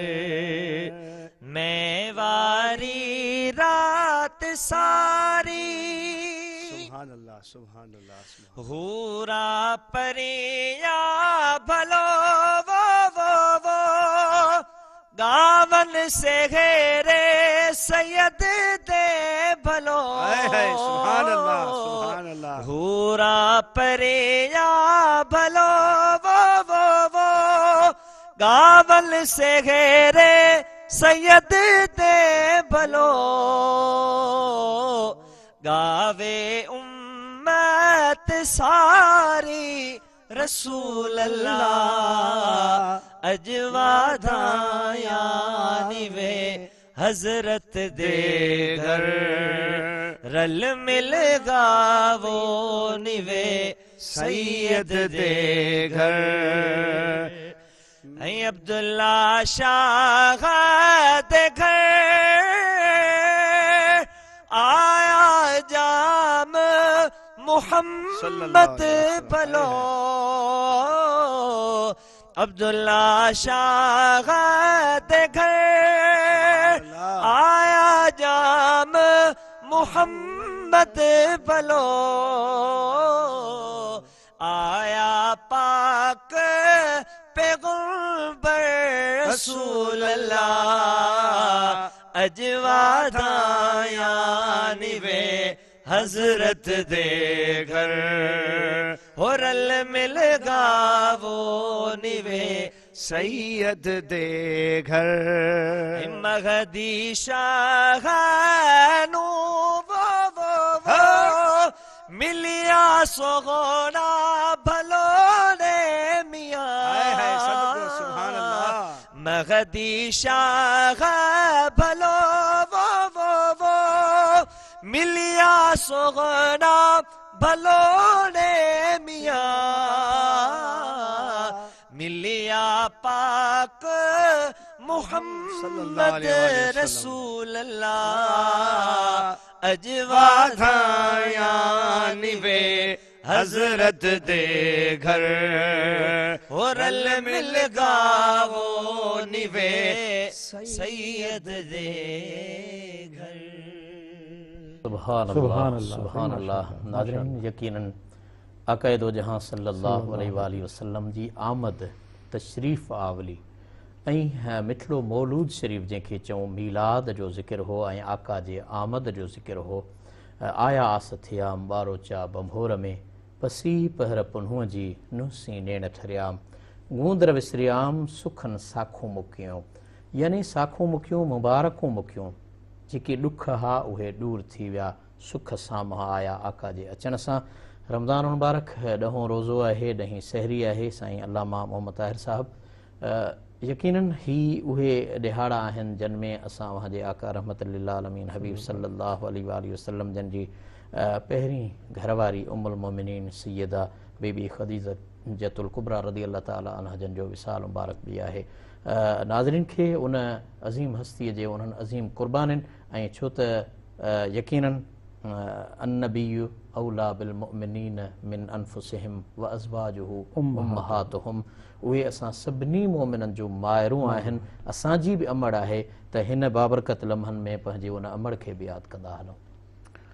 बिल्कुलु पाण करीम सल्लल्लाहु अलैहि वसल्लम जूं सभई अज़वाज मुतहरात घर वारियूं मोमिननि जूं मायरूं आहिनि ऐं सभ खां वॾी असां मोमिननि जी माउ हज़रत उम्मुल मोमिनीन खदीजतुल कुबरा रदी अल्लाह ताला अन्हा जिन आहिनि ऐं उन्हनि जूं क़ुर्बानियूं बेमिसल बेमिसाल ऐं बेनज़ीर आहिनि. ऐं संदन जॾहिं पाण करीम सल्लल्लाहु अलैहि वसल्लम जिन सां निकाह मुबारक थियो उन खां पोइ पंहिंजो माल पंहिंजी दौलत पंहिंजो कारोबार सभु कुझु सोणे नबी करीम सल्लल्लाहु अलैहि वसल्लम जे क़दमनि तां क़ुर्बान कयाऊं ऐं पंहिंजी पूरी ज़िंदगी पूरी जमार बक़िया जेका ज़िंदगी हुई सोणे नबी करीम सल्लल्लाहु अलैहि वसल्लम जे लाइ ऐं ख़िदमत जे लाइ वक़्फ़ फ़रमायाऊं. हर ॾुख ऐं सुख जी जेका साथी ऐं जेका हर ॾुख ऐं सुख में गॾु बीठल जेका ज़ात हुई सोणे मुहम्मद करीम सल्लल्लाहु अलैहि वसल्लम जिन सां उहा अम्मा खदीजतुल कुबरा रदी अल्लाह ताला अन्हा जन जी ज़ात हुई. अम्मा खदीजतुल कुबरा जे वालिद जो नालो ख़ुवैलद आहे ऐं वालिदा जो नालो पिण फ़ातिमा आहे. अम्मा खदीजतुल कुबरा रदी अल्लाह ताला अन्हा जन जी वालिदा जो नालो बि फ़ातिमा ऐं संदन न्याणी जो नालो बि फ़ातिमतुज़ ज़हरा रदी अल्लाह ताला अन्हा. ऐं इहो बि संदन एज़ाज़ अम्मा जिन खे ई हासिलु आहे त हुज़ूर सरवरे दो आलम सल्लल्लाहु अलैहि वसल्लम जन जी जेका बि औलाद मुबारक थी उहा अम्मा खदीजतुल कुबरा रदी अल्लाह ताला अन्हा मंझां थी. ऐं संदन कुनियत उम्मुल हिंद बि आहे ऐं उम्मुल क़ासिम बि कुनियत आहे. ऐं जॾहिं अम्मा खदीजतुल कुबरा रदी अल्लाह ताला अन्हा जो विसाल थियो विसाल मुबारक थियो 10 रमज़ानुल मुबारक ऐं उहो ई साल हुयो जंहिंमें हज़रत अबू तालिब जो विसाल थियो ऐं ग़ालिबन सिर्फ़ हिकिड़े महीने जो फ़र्क़ु आहे अम्मा खदीजतुल कुबरा ऐं हज़रत अबू तालिब जे विसाल जे विच में. ऐं इन करे ई पाण करीम सल्लल्लाहु अलैहि वसल्लम जे लाइ ही साल आमुल हुज़्न करार ॾिनो वियो. प्यारी घरवारी अम्मा खदीजतुल कुबरा रदी अल्लाह अन्हा बि ज़ाहिरी तौर ते विछड़ी वई. हज़रत अबू तालिब जेको प्यारो चाचो जेको हर ॾुख सुख में संदन गॾु हो उहो बि मोकिलाए वियो. इन जे करे आमुल हुज़्न पाण करीम सल्लल्लाहु अलैहि वसल्लम जे क़ल्बे अतहर मथां एतिरो ॾुख वारो मंज़र अची वियो. अल्लाह रब्बुल इज़्ज़त खे इहो गवारा न थियो त मुंहिंजो महबूब इन ॾुख जी कैफ़ियत में हुजे. उन ॾुख जी कैफ़ियत मां कढण जे लाइ उन ई आमुल हुज़न में अल्लाह ताला पंहिंजे प्यारे महबूब खे 27 रजबुल मुरज्जिब पंहिंजी बारगाह में घुराए पंहिंजे हम कलामी जो शर्फ़ बि अता फ़रमायो ऐं पंहिंजे दीदार जो शर्फ़ अता करे दिल ऐं दिमाग़ ऐं वजूद जे मथां जेको ॾुख हुयो अल्लाह ताला जे दीदार सां उहो सभु ग़म ख़तम थी विया, उहे ॾुख लही विया ऐं जेके बि रंज ऐं अलम जी कैफ़ियात वारा जेके असबाब हुआ उहे सभु ख़तम थी विया ऐं अल्लाह ताला जी बारगाह में पहुची असांजे प्यारे नबी सल्लल्लाहु अलैहि वसल्लम पंहिंजे प्यारे परवरदिगार जो दीदार कयो। यकीनन जीअं अवां ॻाल्हि कई नादरीन, अल्लामा साईं मोहम्मद ताहिर साहब हज़रत अम्मा बीबी ख़दीजतुल कुबरा रज़ी अल्लाह ताला अन्हा जे हवाले सां ॿुधायो त हुज़ूर जे बचड़नि जी अमड़ आहे। हज़रत बीबी ज़ैनब, हज़रत बीबी रुक़ैया, हज़रत बीबी उम्मे कुलसूम ऐं हज़रत बीबी सैयदा फ़ातिमा तैयबा ताहिरा, ही 4 न्याणियूं हुज़ूर अलैहिस्सलातु वस्सलाम जन खे हज़रत बीबी ख़दीजतुल कुबरा रज़ी अल्लाह ताला अन्हा जे बतन मंझां ॼायूं ऐं उन्हीअ सां गॾोगॾु साईं जन ज़िक्र कयो हज़रत कासिम ऐं ॿियो फ़र्ज़ंद हो हज़रत अब्दुल्ला। हुज़ूर अलैहिस्सलातु वस्सलाम जन उन जे मथां पंहिंजे बाबे जो नालो रखियो हो। तय्यब ऐं ताहिर संदन लक़ब आहे फ़र्ज़ंद जो। ऐं टियों फ़र्ज़ंद जेको हुज़ूर अलैहिस्सलातु वस्सलाम जी बानी हज़रत बीबी मारिया क़िब्तिया रज़ी अल्लाह ताला अन्हा मञा हुयो, हज़रत ग़ालिबन हज़रत इब्राहीम उन जो नालो हो। त हुज़ूर अलैहिस्सलातु वस्सलाम 3 फ़र्ज़ंदनि ऐं 4 न्याणियुनि जा वालिद आहिनि।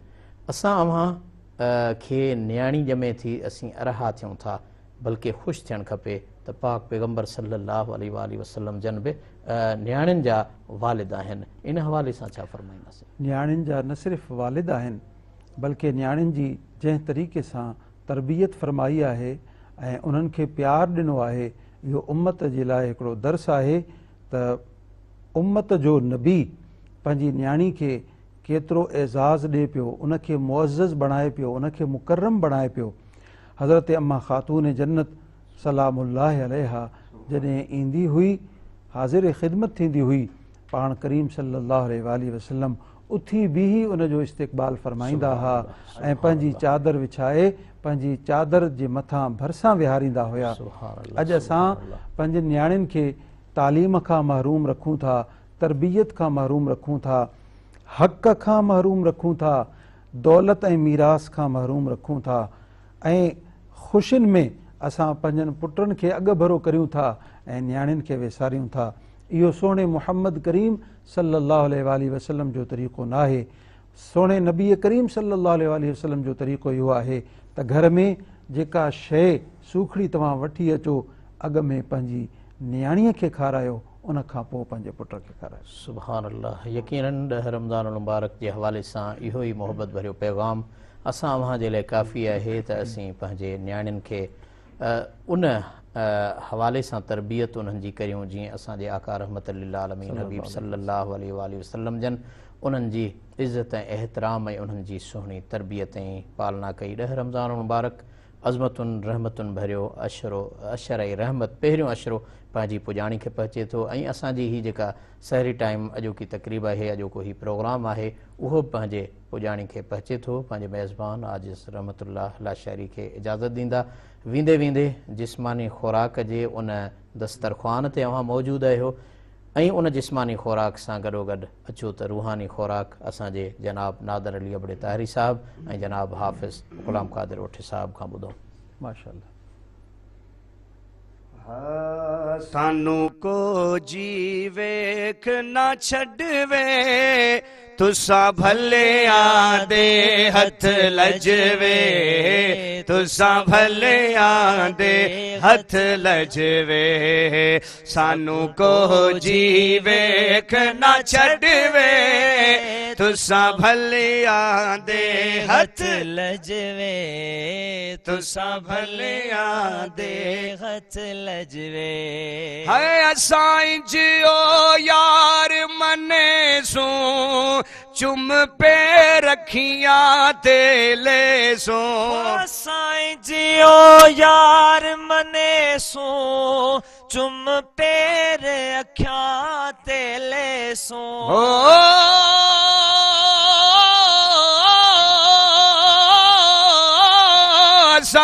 जियो यार मने सो चुम पे रखिया ते ले सो जदा देस अरब वल वेसो जदा देस अरब वल वेसो जदा देस अरब वल वेसो एहो यार मनाण दा जजवे तुसा भले आंदे हथ लजवे तुसा भले आंदे हथ लज ऐसा छड़ना तेरा दरना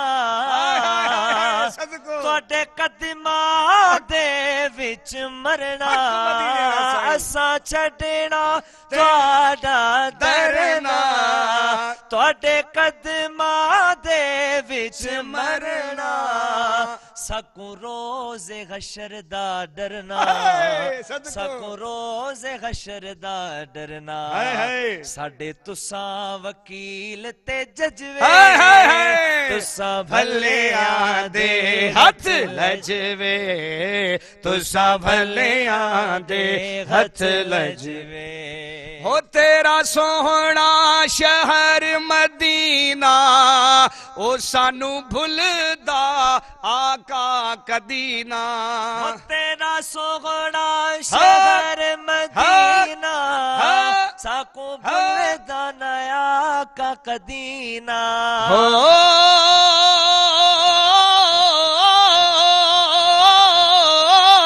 तेरा सोहना शहर मदीना सानू भुलदा आका कदीना जो अरशां दा है नगीना जो अरशां दा है नगीना जो अरशां दा है नगीना सानू दर ते आका छड़ ले तुसा भले दे हथ लजवे तुसा भले आंदे हथ लजवे मत घोरी सजण तो ता घोरी मुझी दिलड़ी लुटे वे जोरी मुझी दिलड़ी लुटे वे जोरी हो दिल दिल भर ले दीवानी मिठो मोहब करे वो मस्तानी